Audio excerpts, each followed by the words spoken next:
고민 많으실 오늘 오후장 랭킹5와 함께 하시죠. 오늘 이 시간 레몬리서치 김민수 대표와 함께 하겠습니다. 대표님 어서 오십시오. 안녕하십니까. 안녕하세요. 사실 오늘 대표님과의 이 시간을 준비하면서 아침에 선방하고 있어. 오후에 더 오르겠지? 라고 생각을 했어요. 솔직히. 라고 생각을 했는데 네. 오늘 더 많이 떨어지는 2시 구간이다 보니까 너무 답답합니다. 왜 더 밀리는 거예요? 정말 궁금해요. 제가 안 그랬고요.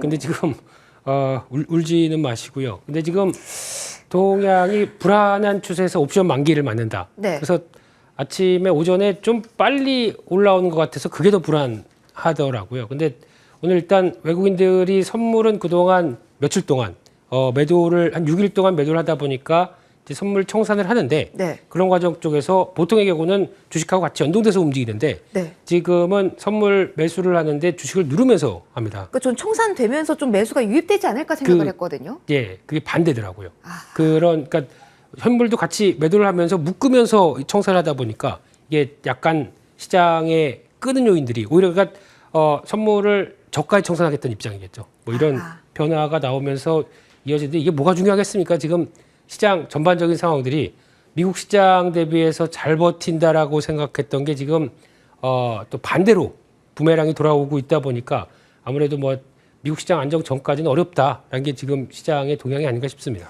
오후장에 그럼 세부적으로 어떠한 전략을 꾸려야 되는지 하나씩 열어보면서 추가적인 코멘트 들어보도록 할게요. 오전부터 우려가 됐던 섹터는 바로 성장주입니다. 사실은 최근 며칠간 시장 요동치는 구간에서도 플랫폼주를 필두로 해서 조금은 버텨주기에 이 정도가 바닥이 아닐까라는 생각을 했었거든요. 네. 이게 CPI가 생각보다 높게 나와서 이제 한 달 더 지켜봐야 된다는 심리 때문일까요? 아니면 이미 펀더멘털 자체는 훼손된 구간이라서 대표님 그런 걸까요? 요즘 네. 바닥이라는 얘기 쉽게 못할 것 같습니다. 바닥이 여기가 바닥인데 지하까지 내려가는 경우가 정말 많더라고요. 그럼 어떡할까요? 보통 이제 뭐 혹시나 저희가 얘기하는 기술적 분석 쪽에서 단기 좀 적점 만들고 또 반등하고 하는 이런 상황도 거의 무시하면서 지금 미국 시장이 움직이고 있는 상황이기 때문에 네. 그런 뭐 기술적인 분석이 통하는 시장도 아닌 것 같고요. 그만큼 약간 뭐 센티멘탈이 우세하는 즉 심리 자체가 거의 한쪽으로 많이 쏠려 있기 때문에 네. 작은 악재나 작은 변수에도 민감하게 좀 움직이고 있는 상황이 지금 펼쳐지는 현실이 아닌가 생각되고 있고요. 네. 그러니까 예전과 반대로 생각하면 될 것 같습니다. 예전에 제 기억으로는 2021년인가요? 그때는 미국 시장이 14일인가 연속으로 올라온 적도 있었죠. 와, 네, 벌써 그런 때가 있었는데, 아득하네요. 예, 지금은 그 반대로. 그러니까 그때가 정상이었느냐라고 보게 되면 지금 와서 생각하게 되면 그게 정상이 아니었던 것 같죠. 지금이나 그때나 모두 시장이 건강한 상태는 아니다. 그렇죠. 그냥 또 자금이 밀려드니까 그거에 따라서 움직였던 시장의 하나의 단면이었다면 지금은 이제 자금이 빠져나가야 되다 보니까 거기서 나오는 뭐 계단식도 아니라 이건 무슨 뭐 엘리베이터 타고 쭉 내려오는 듯이 맞아요. 이렇게 나오는 변화라고 하게 되면 이 성장주에 대해서 급격하게 저희가 알고 있는 밸류가 훼손되는 구간이라고 봐야 될 것 같고요. 그러면 거기에 해당되는 대표적인 종목들 뭐 거론해봐야 너무 마음이 아프긴 하지만 뭐 플랫폼주부터 네. 거기다가 뭐 게임주 또 신산업이라고 한참 또 많이 얘기했었던 NFT부터 이 메타버스 관련된 이런 종목들이 모두 다 스토리로 먼저 움직여서 주가가 이어졌던 부분들이 지금 반대로 나오고 있는 과정이라고 봐야 될 것 같고요. 그래서 지금 시점에서는 또 그런 얘기 많이 합니다. 이렇게 낙폭이 큰데 네. 여기서 어떻게 팔어? 할 수 없다. 예, 낙폭 과대한 자리이기 때문에 그냥 버텨보겠다. 하지만 지금 이 섹터들이 시장에 안 맞는 섹터라는 건 분명히 아실 겁니다. 그러면 혹시나 뭐 지금 못 판다, 뭐 절대 손이 못 나가겠다라고 하신다고 하더라도 어느 정도 또 만약에 낙폭 과대했던 종목들이나 미국 시장 안정받게 되면 또 올라오겠죠. 그럴 때는 어느 정도 중기 저항권들 보셔서는 빠져나오는 게 맞지 않나라는 쪽에서 시장에 안 맞다라는 쪽은 좀 염두하셔야 될 것 같습니다. 냉철한 조언해 주셨습니다. 시장 방향성의 그 흐름에는 맞지 않은 종목이니 기회를 줄 때 조금씩 빠져나올 준비를 하자라는 조언을 성장 섹터에 관해서 주셨습니다. 자, 그렇다면 원자재 쪽은 어떠한 시선으로 지금 볼 수가 있을까요? 애플을 누르고 시총 1위를 재탈환한 게 대형 석유사입니다. 미국에서. 그러면 우리나라 상황으로 돌아와서 봤을 때 대형 정유사들이 최근 좀 움직이거든요. 처음엔 중소형 유통사만 움직이다가 여기에다가 조금 더 희망을 걸고 시장의 주도 섹터면서 구원 섹터가 될 수 있을지 지금 자리 어떻게 보십니까? 이게 또 하나의 고민인 게 예. 성장주 관점 쪽은 죽어라 밀리고 이쪽은 안 빠지고 계속 올리고 있고 그러면 이게 뭐 맞는 섹터라는 건 아는데 그렇다고 해서 그걸 정리하다가 이거 오른 가격대에서 여기를 산다. 이거 쉽게 할 수 없는 결정입니다. 그러니까 이거를 지금 손실 구간에서 어떤 종목을 판다고 다른 낙폭과대주를 들어간다고 해서도 수익을 보장할 수 없는 시장이잖아요. 그렇죠. 근데 결론은 이쪽이 맞거든요. 지금 저희가 과거 한 70년대 또 그 유가 파동 나오면서 또 인플레이션 시대가 심했을 때도 그랬고 네. 과거 2010년도 때 금리 인상기에도 그랬고 그때 가장 그래도 인플레이션 시대에 수익률이 좋았던 섹터를 댄다. 가장 첫 번째 나오는 게 에너지 쪽입니다. 그리고 두 번째가 지금 뭐 식음료 관련된 쪽, 네. 세 번째가 필수 소비재. 가격이 올랐어도 어쩔 수 없이 지불해야 될 수밖에 없는 이 가격 인상분이 그대로 또 전가되는 이런 쪽의 섹터들이 가장 좋다고 보게 되면 그나마 맞는 쪽이죠. 근데 저는 가장 우려되는 부분은 네. 시장에서 요즘은 여기가 고점이야. 피크아웃이라는 단어만 나오기 시작하면 아직 실적은 좋은 구간인데도 주가가 돌아설 수 있잖아요, 대표님. 한때 S-오일이 네. 그렇게 정제 마진이 지금보다 한 뭐 10달러 때 막 들어갔을 때 이거 단기 정점일 수 있는데 이거 왜 사? 그러고 하다 보니까 주가가 좀 주춤주춤 하다가 그다음에 레벨업 될 때는 정제 마진이 또 10달러 대에서 20달러 대로 들어가는 구간이었죠. 그것처럼 또 지금도 마찬가지입니다. 이거 20달러 대인데 이거 뭐 조금만 잘못하게 되면 10달러 대로 하락하게 되면 실적 변화 나오지 않을까라고 생각을 하는데 근데 반대로 어제였었죠. 어제 같은 경우는 유가가 또 100달러 대 밑으로 쭉 밀리다 보니까 네. 그러면 이제 끝난 거야라고 생각할지 모르겠는데 결론은 지금 여전히 유가 같은 경우는 밀리면 다시 올라오고 하는 이제 박스권 구간을 그리고 있기 때문에 지금 나오고 있는 정제 마진과 실적 흐름들에 대해서는 아직 큰 변화가 없다고 봐야 되겠죠.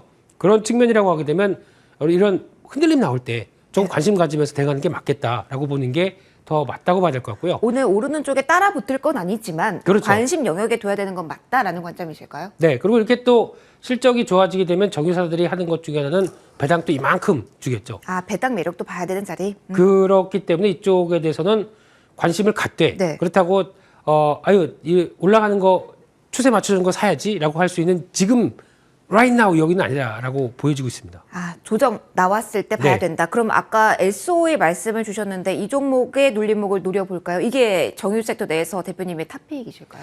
상대적으로 GS가 더 낫지 않나 싶습니다. 저평가 매력으로? 네. 칼텍스가 있으면서 나오는 실적 동향을 봤을 때 훨씬 어떤 약간 지주사 개념으로 보다 보니까 네. 제가 좀 뭐 할인 요인 때문에 좀 주가가 좀 덜 움직인 게 아닐까 싶어서 오히려 고른다고 하게 되면 GS도 후속으로 보시는 게 좋지 않나 싶습니다. 지금은 가격적인 메리트에 반응하는 시기이기 때문에 이런 저평가 매력도 관심 있게 봐야 된다라는 코멘트도 함께 남겨주셨습니다. 세 번째 이슈로 넘어가도록 할게요. 원자재의 상승세 구간 그리고 환율의 급등 랠리가 이어지는 구간에서 해운 섹터에 대한 주목도가 높습니다. 일단 이 질문부터 드릴게요. 해운 쪽에 연속적인 상승세가 나오는 오늘장 이 자리의 배경 가장 크게는 뭐가 있다고 대표님 보실까요? 운임 지수죠. 네, 운임이 좋다 보니까 거기서 반응하는 정도. 네. 그래서 제일 많이 나오는 게 일단 페노션은 실적 생각보다 깜짝 실적 발표했고요. 예상했던 것보다 이만큼 더 나왔다. 네. 거기다가 운임 지수 BDI가 올해 최고치를 돌파한다. 근데 그럴 수밖에 없는 게 BDI는 보통 이제 나르는 구성품들이 그냥 정형화되지 않은 거죠. 벌크.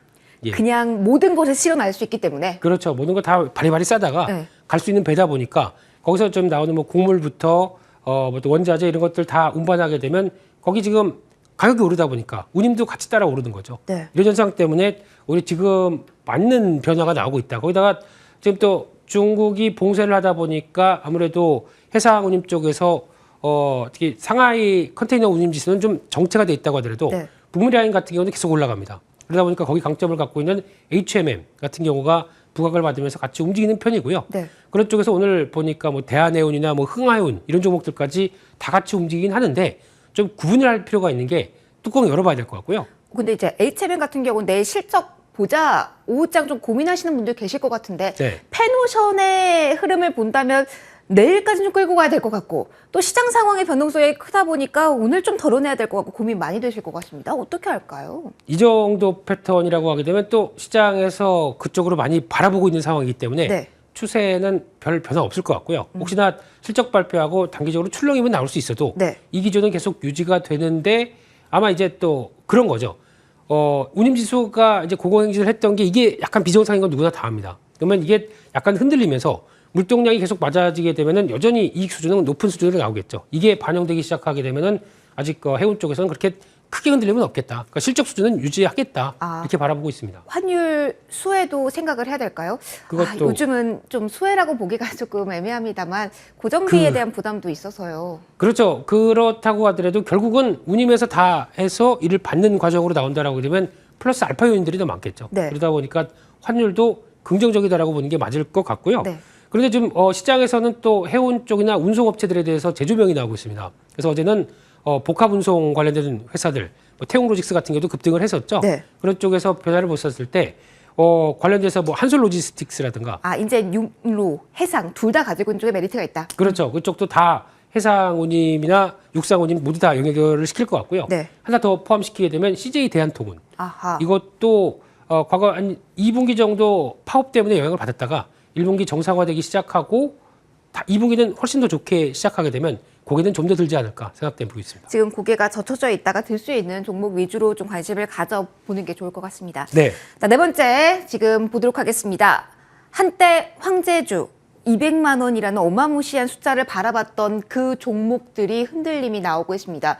어닝 쇼크라는 이 키워드를 사용할 수밖에 없는 쪽 살펴보도록 하죠. LG 생활건강의 보유자분들의 마음 정말 아프실 것 같습니다. 실적 발표 이후에 급락하고 있거든요. 가격적인 메리트는 너무나도 생긴 자리입니다.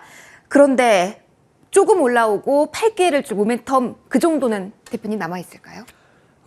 깜짝 놀랐습니다. 네. 저는 LG생활건강 오랜만에 봤는데 이렇게 70만 원대라고 아마 항상 100만 원대로 알고 있었거든요. 네, 200까지는 힘들겠지라고 생각을 했는데 너무 시총 대비로서 이 실적이 너무 실망스럽긴 하더라고요. 실망스러웠죠. 그러면 보겠습니다. 지금 실적 흐름들이 나오고 있는데 영업이익 1분기에 1,750억 나왔죠. 네. 그 만약에 이 수치를 그대로 봐서 한 곱하기 4를 하게 되면 올해 한 6천억, 5천억, 6천억 정도 나온다라고 봤었을 때 이거 한 10조 넘는 회사 아닙니까? 그렇죠. 6천억 정도 나오는데 네. 지금 시총이 아직까지 11조대 돼 있습니다. 이게 지금 쌀까요, 비쌀까요? 그냥 단순 수학으로 하면 그렇죠. 비싸 보입니다. 비싸 보이죠, 네. 아직까지도. 네, 네. 그런데 과거에 이제 고평가를 받았던 부분들도 있기 때문에 네. 뭐 그 정도로 바라봐라고 한다고 하더라도 지금 실적 성장성이 꺾였는데 그 정도까지 밸류를 줘라고 하게 되면 비싼 거죠. 그러면 네. 금리 인상기에는 실적이 무너지는 쪽은 그냥 피해야 되는 쪽이라고 저희가 가정을 하는 게 맞을까요, 대표님? 그러다 보니까 오늘 시작부터 개파락이 그렇게 크게 나오고도 네. 못 돌리는 이유가 그런 것 같고요. 그래서 변수가 일단 실적의 키워드를 맞추면서 그러니까 그동안까지 그러니까 지금 미국 시장도 마찬가지지만 지금 저희가 보통 알고 있는 이 정도의 가격이었어라고 하는 부분들에 대해서 무참하게 깨지는 구간들이 나오다 보니까 네. 여기를 뒷받침할 수 있는 뭐 애플 자체도 이렇게 나오기 시작하는데요. 그러다 보니까 이런 기반이 무너지면서 나오는 여러 가지 가격 변화 이거는 지금부터도 잘 챙겨야 될 것 같고요. 네. 마찬가지로 LG생활건강도 대응을 못했다. 그러니까 그러면 이제 방법이 없습니다. 화장품 가지고 대응을 못하겠다. 네. 지금 보니까 유보율은 상당히 회사에 갖고는 그동안 돈 벌려서 쌓아놓은 현금이 있겠죠. 그 쌓아놓은 돈을 투자해서 모멘텀을 만들어야지 빠져나올 기회가 나타날 것이다. 아마 회사도 그렇게 생각할 것 같습니다. 그래서 네. 뭐 M&A를 하든 네. 아니면 뭐 새로운 사업에 대한 준비를 하든 뭔가 또 청사진을 보여줘야지 아직까지는 화장품 가지고 뭔가 이어가기는 하기에는 어려울 것 같습니다. 어닝 쇼크 나온 쪽 봤습니다. 실적에 포커스를 좀 맞춰서 마지막 이슈 커버하도록 하죠. 자, 진단 키트 오랜만에 저희가 끌어왔습니다. 오늘 오전부터 상대적으로 강합니다. 실적 호조가 나온 종목이 있고요. 그리고 북한에서 오미크론 환자가 처음으로 발생했다라는 이슈화가 있었습니다. 대표님, 네. 실적으로 진단 키트주에 지금 매수세가 몰리는 겁니까? 아니면 코로나 이슈가 끝나지 않았기 때문에 다시금 테마성으로 주목을 받는 겁니까? 어떻게 보세요? 어렵습니다. 근데 실적 자체는 좋은 거 누구나 다 알고 있을 텐데 네. 이게 이런 때는 뭐 피크아웃 얘기를 쓸 수 있겠죠. 그럴 가능성은 높은데 그럼에도 불구하고 북한에서 뭐 오미크론 발생했다 또 미국에서 환자 수가 늘어난다 이런 얘기가 함께 어제 보니까 시젠 같은 경우는 또 수급이 좋아지더라고요. 맞아요. 그래서 왜 하필 이럴까 그랬더니 뭐 이런 이슈가 부각되기 시작하는 것 같고요. 네. 그럼에도 불구하고 저희가 한때 이제 코로나19로 인해서 수혜를 많이 받았던 섹터 저희가 뭐 비대면 온라인도 마찬가지고 성장주도 마찬가지겠지만 이거를 재조명하기에는 지금은 또 트렌드가 아니다. 한쪽에서 반등 나왔을 때 사는 게 아니라 정리하는 매도. 관점으로 보는 게 맞지 않나 알겠습니다. 싶습니다.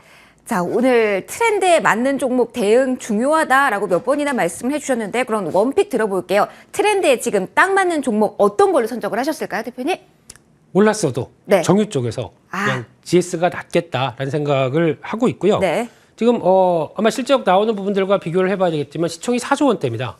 보통 한 최소 1조 6천억, 1조 7천억은 나올 연간 순이익인데 네. 그에 비해서는 싸다라고 생각되고 있고요. 근데 지금 주가가 상대적으로 약간 좀 고민이 되고 있는 자리다 보니까 여기서 들어가지 마시고 약간 좀 출렁임이 나왔을 때 대가는 쪽에서 한 지금 가격대가 46,900원이네요. 네. 한 46,500원대 밑에 정도쯤에서 좀 그 이하로 해서 어떤 단기 추세 쪽에서 바라보자라고 말씀드리고 싶고요. 목표가는 일단 지난 고점대 55,000원대 그리고 손절가는 44,000원대로 말씀드리겠습니다. 네, 지금보다 살짝 더 놀림이 나왔을 때 공략해보자라는 말씀 주셨습니다. 지금까지 레몬리서치의 김민수 대표와 이 시간 함께 하셨습니다. 대표님 고맙습니다. 감사합니다.